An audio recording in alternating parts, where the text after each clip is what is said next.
Good morning, friends. Welcome to our weekly read and discuss session. Um, this week we are reading. This week we are reading the article by Sonja L. Uh, and how of happiness. Expressing gratitude. Finally, this is the fourth strategy recommended for me by L Diagnostic. L's Diagnostic. In How of Happiness, she quotes Robert Emmons' definition of gratitude. If a felt sense of wonder, thankfulness, and appreciation for the life. L cites extensive research showing a causal link between expression of gratitude and sense of well-being. And she notes eight specific ways which gratitude increases happiness.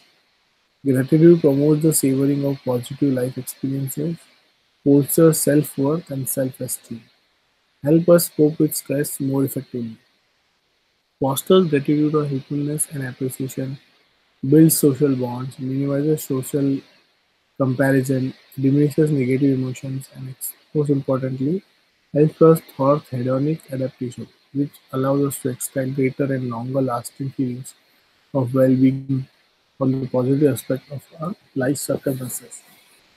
But just like act of kindness, expression of gratitude must be conducted in specific ways to have the greatest impact on our happiness. L notes that gratitude can be expressed in many forms, but she stresses two key aspects of practice that maximizes happiness. First, keep the gratitude strategy fresh by wearing it and not over practicing it. For example, her research suggests that for the average person, writing in a gratitude journal once a week rather than daily is likely to yield the most significant result. And second, gratitude, expressing gratitude directly to other person, the phone, letter, or face to face, is particularly effective. So much that L owns a research shows that simply writing a gratitude letter and not sending it was enough to produce substantial boost in happiness. Unlike new and special act of kindness, expressing gratitude is a strategy that comes naturally to me. Presumably because I have developed such a deep sense of gratitude in recent years. In 2007, my wife and I lost several family members, and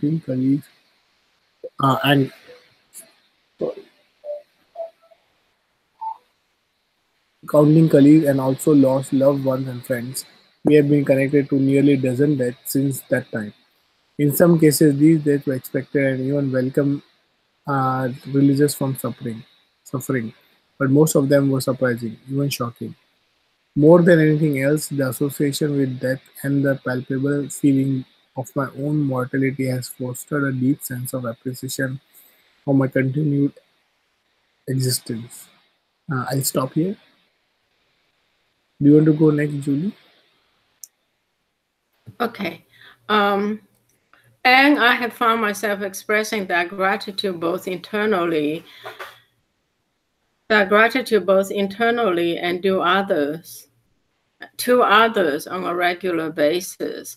I don't keep a formal gratitude journal, but at least every few days I'm compelled to stop and reflect deeply on how thankful I am for something, for my health, my marriage, a beautiful view, even just the bracing first sip of a well made martini. But I have also made it a habit to express my thankfulness to others. For example, at the end of the year, I wrote thank you letters to several dozen colleagues at Stanford, expressing, expressing my appreciation for their contributions.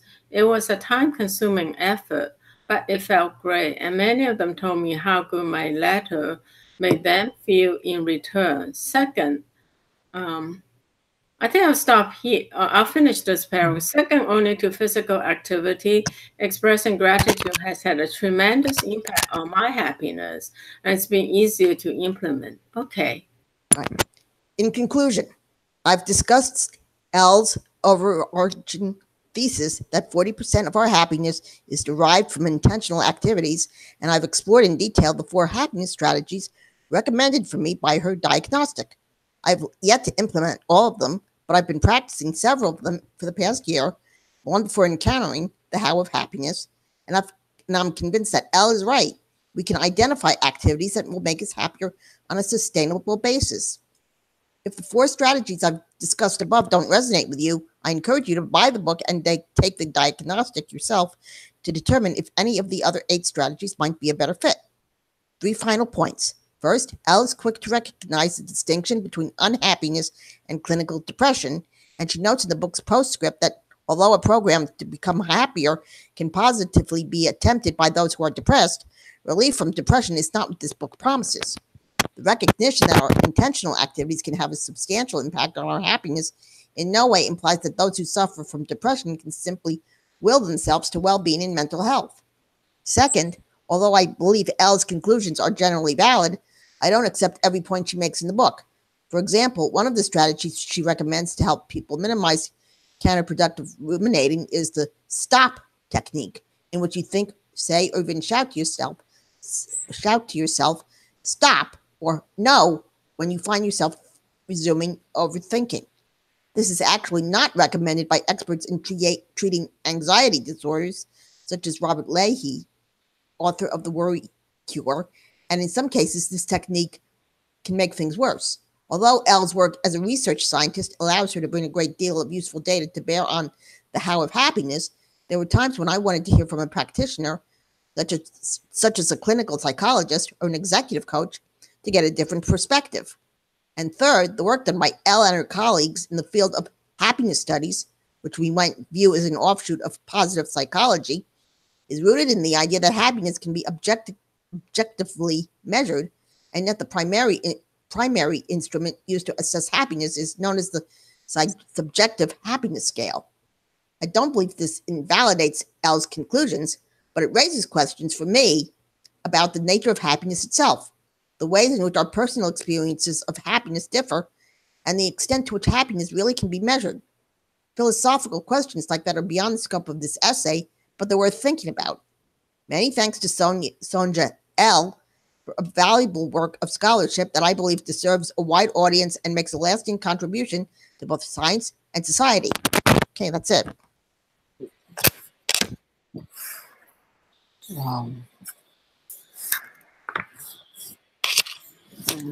Regarding discussion for this one, yeah, I think it was a really long article. I've been reading various points. For example, for today's one, the expressing gratitude, I mean, this is kind of well proven that if you express gratitude, it will tend to make you more happy. And I like the one of the thing is she's mentioning the writing gratitude journal every week instead of every day. I think it's probably it's subjective. I'm not sure, um, but if in general, uh, after you practice a lot of gratitude, I think once we, it becomes second nature. So it comes automatically uh, to say thank you, or you know even if you sometimes don't say thank you, inside is you have that feeling that um, uh, you are happy, or you really want to thank that person. So I think it's like this same practice, right? Once you do it a few times, you you get it within yourself, like you don't have to explicitly do something about it. I mean, that's what I think. And then I agree with different ways of saying gratitude, expressing gratitude. I think in also Vipassana meditation, there is one of the step where uh, where you say like, "Oh, all living beings be happy," and it's called Mitya Bhav, which means kindness and gratitude same for just not human beings but everything, like across, like all, everything in nature, including animals and stuff. So this is, I sometimes I relate this is like, yeah, it's, if you do meditation and that is the specific step of giving blessings or saying everything be good with others, so that's, I think that increases somehow your peacefulness, your happiness in life. um yeah, so that's my thought on current section. Do you want to add anything, Wendy?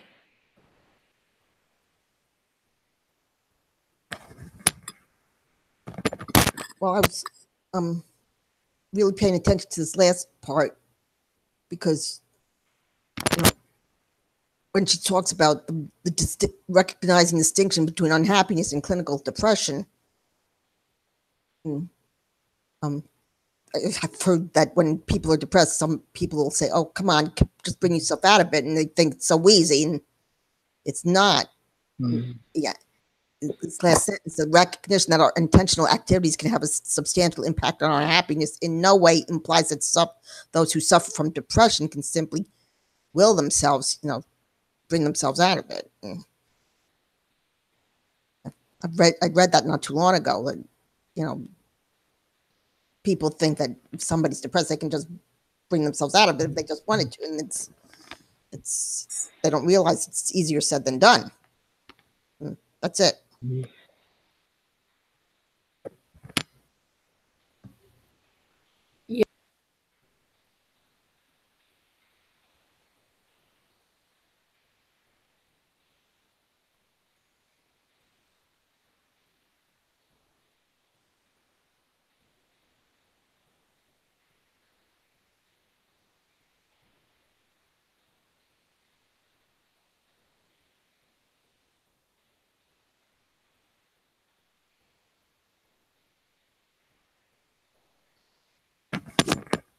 Hello? Hello?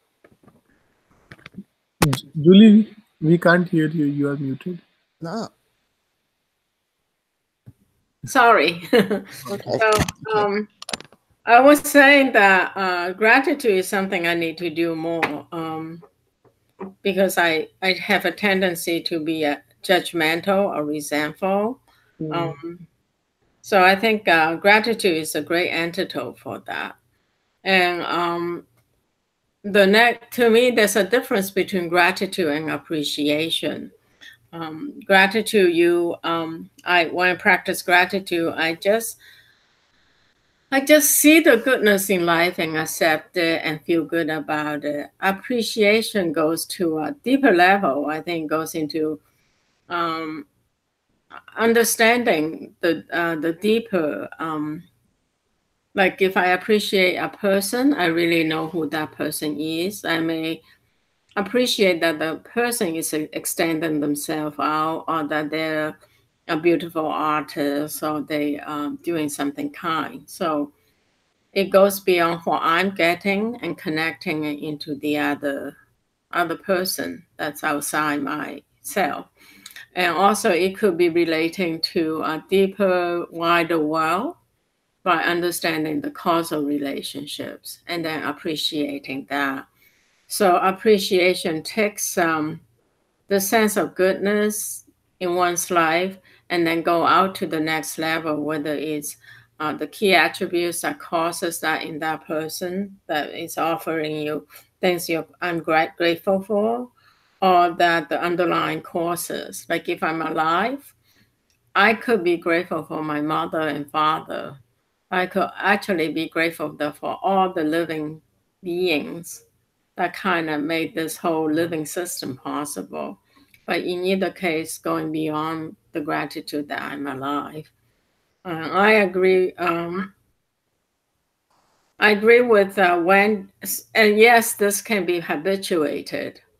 So eventually, you don't even have to think about it. It's kind of like in the beginning when you ski downhill, You have to watch your feet, you have to watch the angle, you have to watch the trees, you know. But eventually you just feel the joy of flowing down the mountain, you know. And I agree with Wendy, when someone is depressed, you can't just say, do it yourself. It's impossible, you know. I don't remember what the other strategies are, but certainly acts of random kindness is a great one. So, okay, that's I got.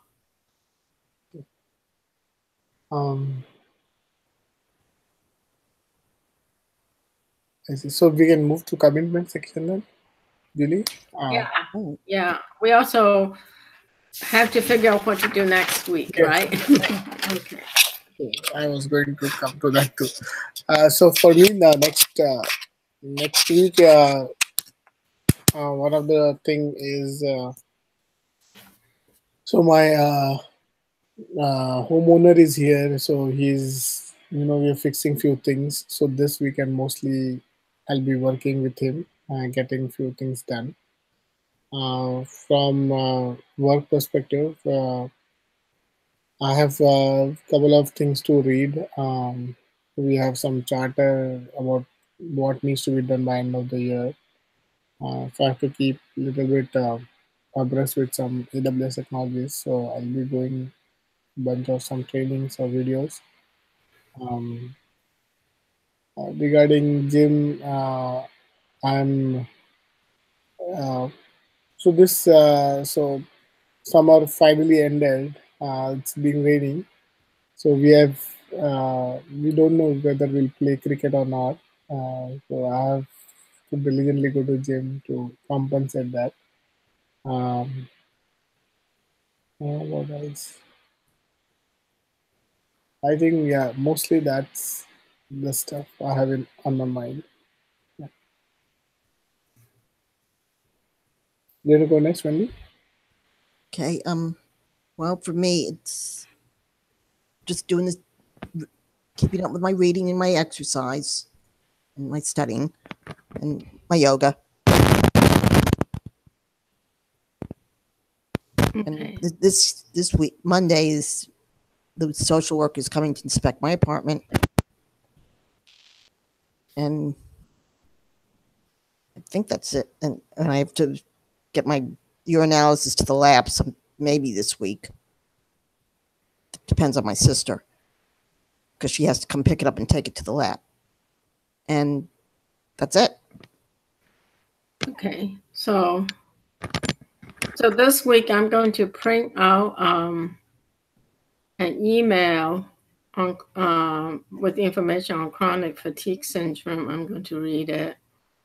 I'm going to up my meditation to more energy by chanting. I'm going to chant at least 3 sessions of half-hour each. And I'm going to rewrite my vision. I need to redo my vision. That's it. I'll continue some kind of physical fitness, walking or treadmill or something every day. Okay. Okay, so we can discuss what we need to do next week. Oh, yeah, that's right. I don't have any specific ideas. I could go through the science and wellness. Yeah. See if there's another article that we could read. Yeah, I was thinking that too. Okay. Yeah. Also, Julie, we can look for some book, right? Yeah. I don't know where the book is. So I was thinking, I really like the Blue Ocean strategy. Blue Ocean, what's it called? Blue Ocean strategy book, because I think, and then there's a follow-up book, but it'll take more than a week to get it. That's just my recommendation. I'm just putting it out there. And what I like about it is it's innovative. And it's more than disruptive. It's kind of, the whole idea is wherever the conventional domain for success is, wherever people are most successful for, there's a lot of competition. So it's like a whole bunch of sharks eating each other. And so when you really want to go into an area where there's no sharks, so you can really create your own vision and your own business and your own success. And I think it works not just, in my mind, I think it works not just for business, but personal relationships or career or projects. So it's going from Red Ocean to Blue Ocean. It's a very old book, but they came out with a new book about how to implement that. I don't remember the title, but that's the only thing that came up for me. So maybe we can do some emails and maybe, yeah, Wendy, go ahead. No. I was just agreeing with what you were saying. Okay, maybe we'll do some emails and then we'll look at an article for the next week or two until we figure out what to do for a book. How does that sound? All right. Sounds good to me. Okay. Okay, I'll send you guys emails for articles, and then you guys can send me email on the book. Send all of us emails on book ideas. Okay? All right. Yeah. Sounds good. Okay, great. All right. Thank you. Thank you. Take care. Thank you. Yeah. Okay, bye. Bye. See you. Oops, I'm gonna have to stop and broadcast.